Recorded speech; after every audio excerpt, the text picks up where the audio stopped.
Everyone's kind of talking that the U.S. is in decline, but the U.S. always sort of pulls success out of a hat. If there's like one lesson from the decline of the Roman Empire that you would look at, what should the U.S. be worried about as a society, as a culture? I actually think as well, we're very similar to Rome's crisis of the 3rd century. And to me, I think that's the greater similarity of where we are. So the 3rd century and how we got there is kind of a little funny. So you have Marcus Aurelius' son Commodus, who's absolutely crazy. And he does a lot of strange stuff. So they get the guard actually ends up getting so mad they end up killing him. So he reigns for a long period of time, but then they end up killing him. And you have a lot of upheaval for this period of time. There's another crazy emperor in there, which is Emperor Caracalla. It's another like, hey, I'm a really good emperor. I'm going to name my kid emperor too, and which doesn't really seem to turn out well in history. So Caracalla is crazy in that time period.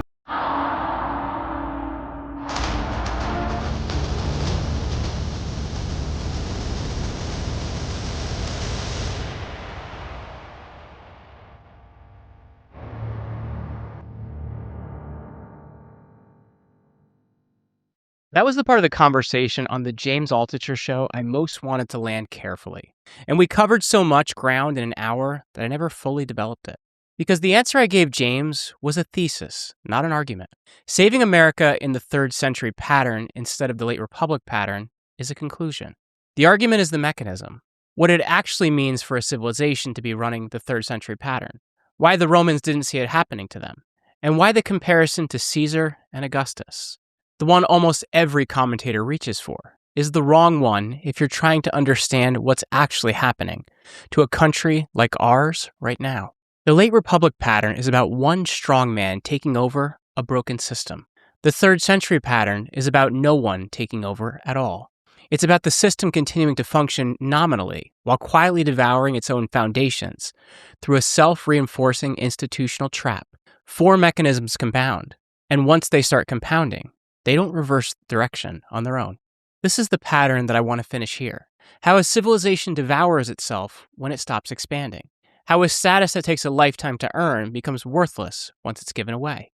How an army that's supposed to serve the state ends up choosing the state. And why these 3 things together produce something that doesn't look like a collapse from the inside. Until one day, structurally, it already has. I'm Jeremy Ryan Slate. This is Hidden Forces in History. I'm the CEO of Command Your Brand, and you can find out more about us at commandyourbrand.com. If you came here from the James Altucher show, welcome. James and I covered a lot of ground in the conversation. Alexander the Great, the founding of Rome, the late Republic, Augustus and the Imperial cult, Hadrian and the end of expansion, the 3rd century, Diocletian, and what the slow decline of an empire actually looks like to the people living through it. The Roman material from that conversation lives on the sister channel, The Roman Pattern. The link's below. This video focuses on one specific framework we kept circling and never quite landed. The crisis of the 3rd century as an actual American analog, and the 4-stage mechanism underneath it. Before I get into the framework, 3 corrections I owe you on the record. First, on the Edict of Caracalla. I said in the conversation that Caracalla named everyone living in the province a Roman citizen in 212 AD. The actual text, this Constitutio Antoniniana, extended Roman citizenship to all free inhabitants of the empire. Slaves were excluded. So it's a smaller universe than everyone. The number is genuinely contested. But modern estimates put the new citizens created in 212 at somewhere between 20 and 30 million, bringing the total citizen population to perhaps 40 million. The other thing I owe you on the record is the motivation. Cassius Dio, writing within decades of the edict, said the primary reason was fiscal. The 5% inheritance tax only applied to Roman citizens, so expanding the citizen base immediately expanded the tax base. That's not the only motivation modern scholars would argue about, but it was the one that only contemporary Roman senators identified first. The point I was making, that citizenship handed out instead of earned, loses its cohesive value, holds. The exact mechanism was as much about revenue extraction as about generosity. Second, on Augustus and propaganda. I said Augustus was the one who figured out how to use propaganda to create ruler worship. Well, that's roughly true, and I based my thesis on it, but I need to be a bit more precise. The Imperial cult, which is the formal worship of the emperor as a defined figure, was an Eastern Mediterranean tradition that preceded Augustus. The Hellenistic kings had already been worshipped as divine across the Greek-speaking world. What Augustus did was to formalize that practice into an empire-wide system, while being careful not to permit direct worship of himself inside Rome itself, where the Republican tradition still mattered. So the propaganda apparatus he built was sophisticated: the res gestae, the coins, the Aeneid, the architectural program.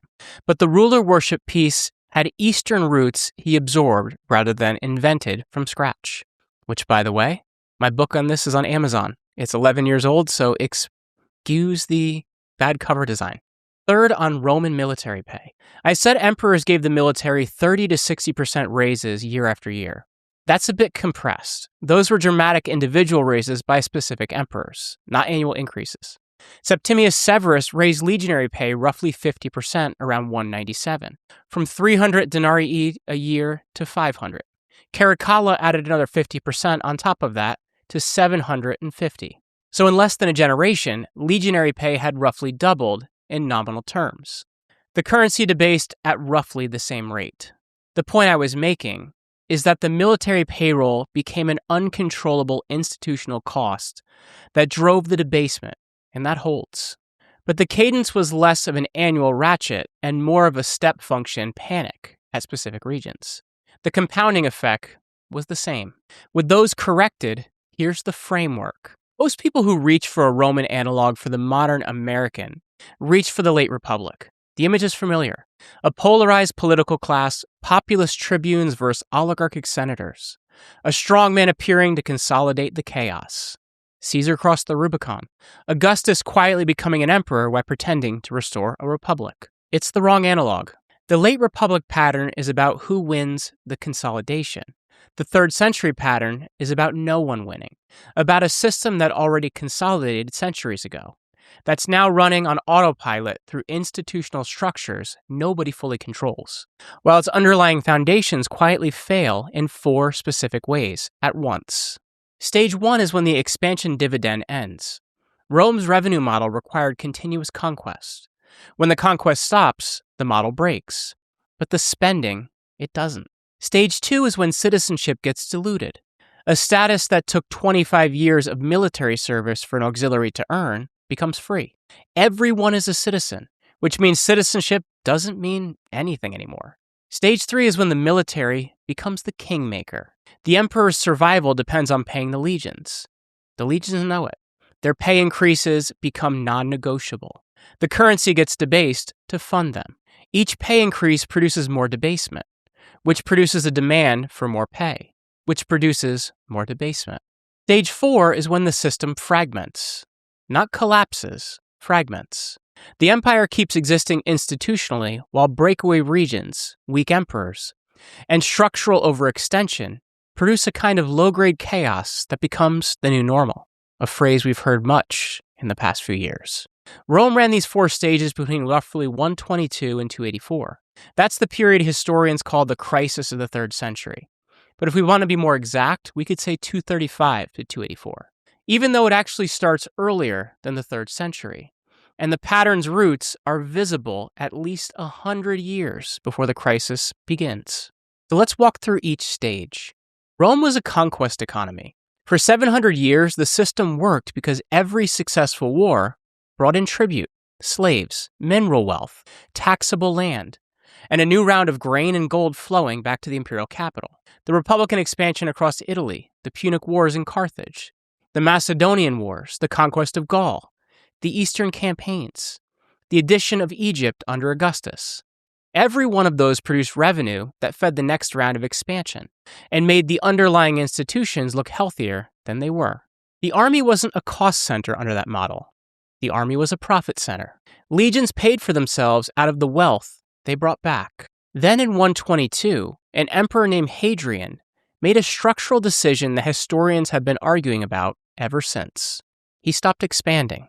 The most visible monument to that decision still stands in northern England, Hadrian's Wall, 73 miles of defensive fortifications across the narrow neck of Britain, marking the empire's permanent northern frontier.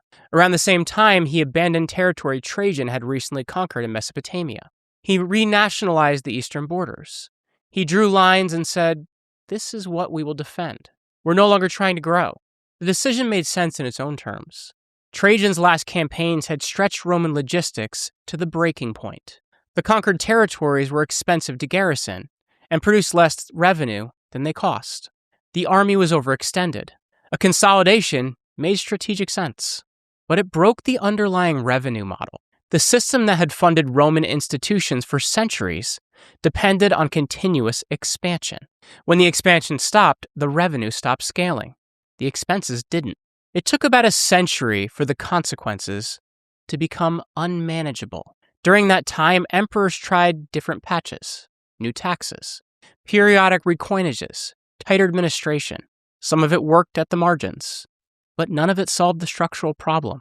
A state designed to grow had stopped growing, and its institutions weren't designed to live inside a fixed envelope. At stage 1, the dividend ends. Most of the people living through it didn't notice, because nothing visible changes immediately. The army still parades, the grain still arrives, the currency still circulates. The slow institutional pressure builds in the background. Now, the first clip. Emperor Hadrian builds the Wall of Hadrian, which is in Britain, and basically they said, we're not going to expand any further. And that's actually one of the things that will cause the future, and I know it's hundreds of years, but one of the things that actually causes the fall of Rome, because the more expansion, the more conquering is the more wealth that comes in, the more you can fund everything. And so once you kind of cut off that funding, you've cut off the flow of money. So you're saying Hadrian, because it was a big source of revenues for them, conquering other places. Yes.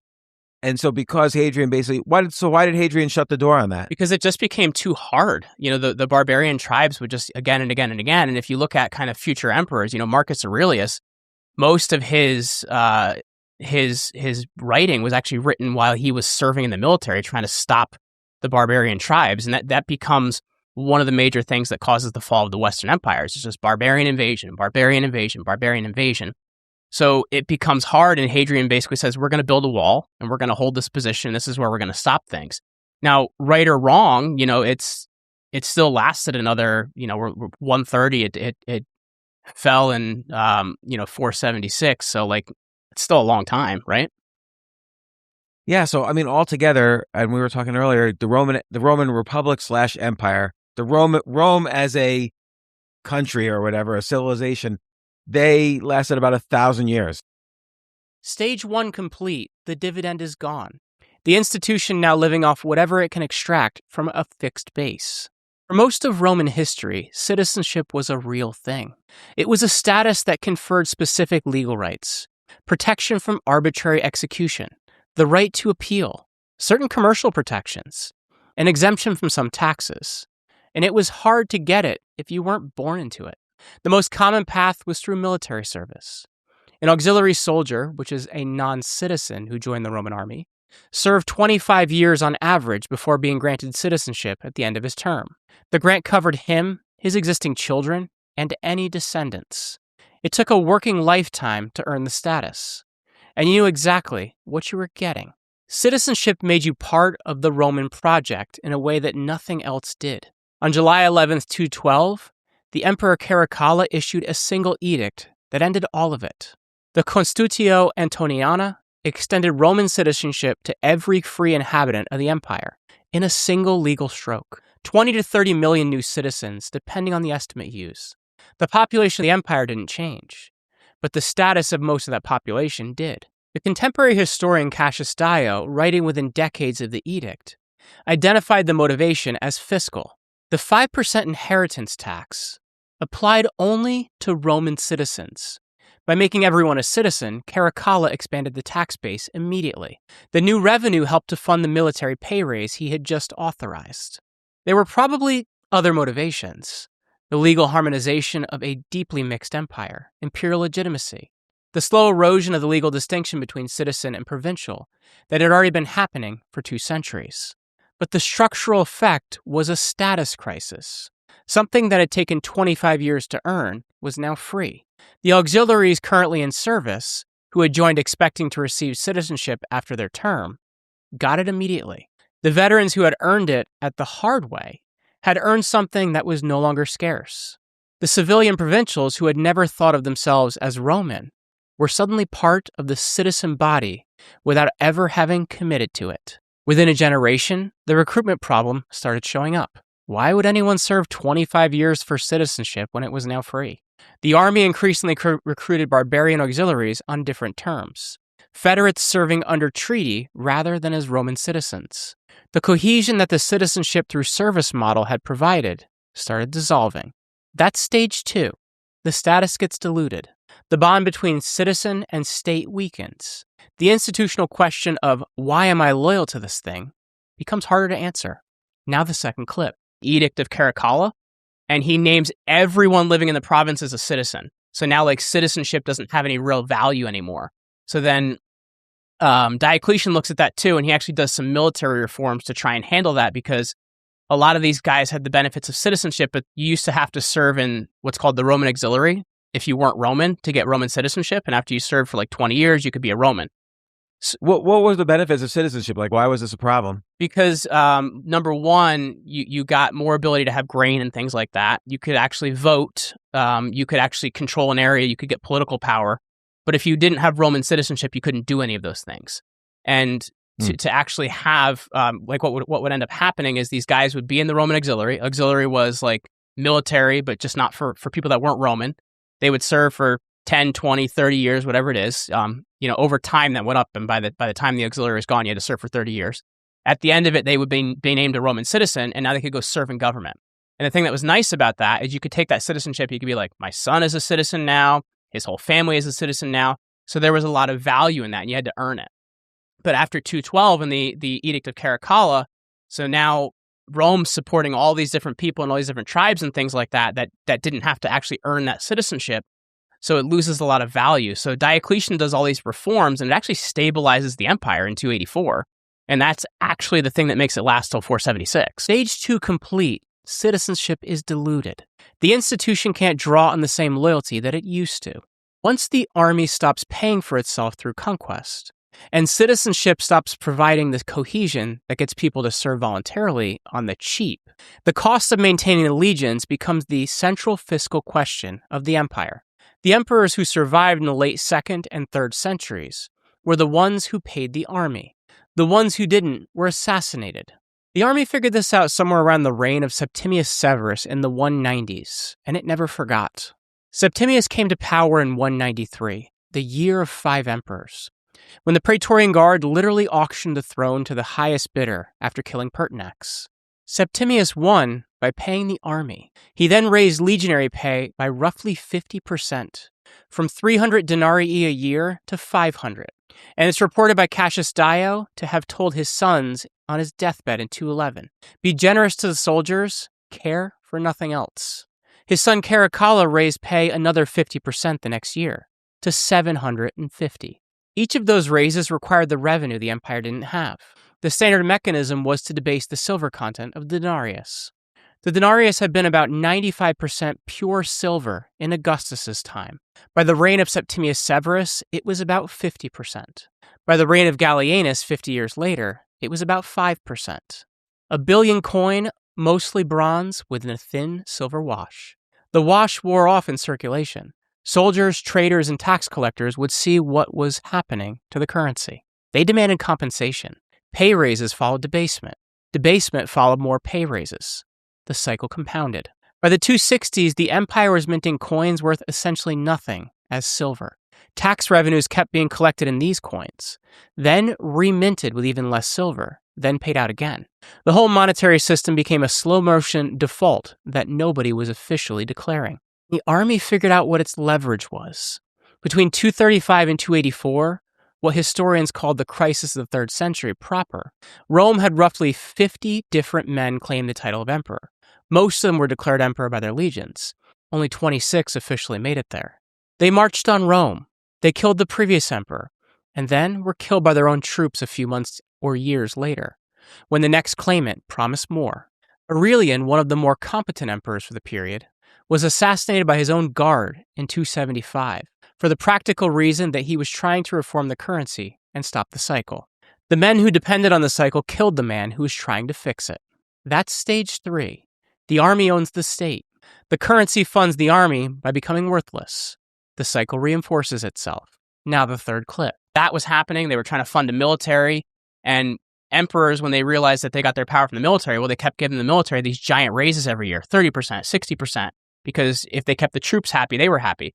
But in order to give more money, they needed more money, so they started devaluing dollars. And you look at it here, that's exactly what we were doing. You know, I got some car repairs recently, and the hourly rate for those car repairs versus those same repairs I had on a different car in 2007 were triple for the hourly rate. So it's like your dollar is losing value so fast because we're just printing more of them. That's what, people hear the idea of quantitative easing. They don't know what that means. That means that the Fed just fired up the printing press and made some more money. So we try to pay for things by just creating money. And it's like, you can't do that. Yeah, and I guess you could do that if the economy was growing faster than the amount of money. That's right. Like after 2020, between 2020 and now, 40% of all the money created in history was created in the U.S. Yeah. And the economy certainly didn't grow by 40%. When the first three stages compound, the initial result isn't collapse, it's fragmentation. In the late 260s, the empire effectively split into three. The central imperial government continued to exist in Rome. A breakaway Gallic empire emerged in the west, controlling Gaul, Britain, parts of Spain under emperors the central government didn't recognize. The Palmyran Empire emerged in the east, controlled by Syria, Egypt, and parts of Asia Minor, under the rule of Zenobia, the Queen of Palmyra. For about a decade, these three Roman empires coexisted. They fought each other intermittently, and they all maintained the fiction that they were the legitimate Roman government. Aurelian eventually reconquered both breakaways between 270 and 274, which is what made him the candidate for reforming the currency and ending the crisis. His assassination ended that project. His successors continued the same basic pattern until Diocletian came to power in 284, and he undertook a structural reorganization. Diocletian's reforms were sweeping. He divided the empire into administrative dioceses run by professional bureaucrats. He created the Tetrarchy, 4 co-emperors, 2 senior and 2 junior, each responsible for a quarter of the empire, to prevent any single succession crisis from threatening the whole system. He attempted to fix prices by edict. He stabilized the currency through a new gold solidus standard that Constantine would later complete. He moved his own capital to Nicomedia in the east, abandoning Rome as the working seat of the imperial government. It worked in the sense that it stopped the immediate crisis. The empire survived the 3rd century. The East would last another 1,000 years on the institutional foundations that Diocletian and Constantine laid. But the empire that emerged from the crisis was a fundamentally different thing from the empire that entered it. The professional administrative class became permanent. The army became a separate institutional power that the civilian government managed rather than commanded. The currency stabilized at a debased level. The new gold solidus was real money, but the old silver denarius never recovered. The senatorial aristocracy of Rome became increasingly ceremonial as actual power moved provincial centers and military commanders. The reform succeeded by acknowledging that the old order was gone and building something different in its place. There was no restoration. There was a survival under new terms. That's stage 4. The system fragments. Some part of it survives, but what survives isn't what was there before. This is the pattern. 4 stages. Each one looks like an isolated problem why it's happening, but they aren't. Stage 1 is the expansion dividend ending. The revenue model that funded the institution stops scaling.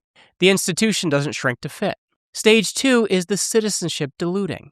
The cohesion mechanism that made people willing to serve and pay taxes weakens. The institution can no longer draw on the loyalty it used to. Stage 3 is the military becoming the Kingmaker. The institution's survival depends on continuously paying off its own internal enforcers. The currency becomes the release valve. The cycle compounds. Stage 4 is the system fragmenting. Not collapsing, fragmenting. Pieces continue to function. Breakaway regions emerge. And eventually someone restructures the whole thing along different lines. And what comes out of the other end is institutionally something else. Rome ran on this pattern between 122 and 284. About a century and a half. The fragmentation phase lasted about 50 years. Diocletian's stabilization came too late to restore the Republic, the Principate, or any of the other things the empire had been before. He saved the empire by ending it as the thing had been. This is what the crisis of the 3rd century actually was. Not a war, not a collapse. A slow institutional failure that the people inside it mostly didn't recognize as a failure until the failure had been operating for several generations. James asked me what the right lesson for America is. The honest answer is that the right lesson depends on which Rome we think we are. If we're late Republic Rome, the story has a strongman ending. Caesar or Augustus arriving to consolidate the chaos into something stable. People reach for that analog because it's narratively satisfying. There's a villain or a hero, depending on how you frame it, and the story has clear protagonists. If we're 3rd century Rome, the story doesn't have those features. There's no strongman. There's a slow institutional grind through the 4 stages I just walked through. Most of the people living through it don't recognize what's happening because there's no single dramatic moment to point to. The currency is doing something different than it used to. The status of being an American is doing something than it used to. The institutions that make and enforce the rules are doing something very different than they used to. And the people running those institutions don't fully control them because the institutions are responding to internal incentives that have become more powerful than any individual operator. The diagnostic question isn't which leader is going to fix it. The 3rd century pattern isn't a leadership problem. It's a structural problem that runs through any administration. The diagnostic question is whether the 4 stages are operating. Has the expansion dividend ended? Is the underlying revenue model that funded the institutional system no longer scaling? Has the cohesion of citizenship diluted? And does belonging to this country still mean what it used to mean? Has the apparatus that the system depends on become so expensive that the currency has to absorb the cost? And has the system started showing visible signs of fragmentation? Breakaway regions of practical sovereignty, parallel institutions, areas where the formal authority doesn't actually operate. I think we see those. You can run those questions honestly and form your own assessment. I'd argue all 4 stages are operating, but that's a question you can examine for yourself with the historical framework as a tool. What I can say with confidence is the 3rd century parallel suggests what comes next. The pattern doesn't reverse on its own. Aurelian tried and got murdered for it. Diocletian eventually stabilized the system, but what he did by accepting the old order was gone and then building something different in its place. The empire that survived the crisis was an empire fundamentally restructured around a professional administrative class, a separate military power, a debased but stable currency, and capitals that had moved away from the original political center. If America is running the 3rd century pattern, the question isn't whether we restore the original republic. It's what comes after the restructuring and who builds it. This is the pattern, 4 stages. Each one looks like an isolated problem, but none of them are. Rome's 3rd century pattern ran for 150 years before it stabilized. The stabilization didn't restore the old order.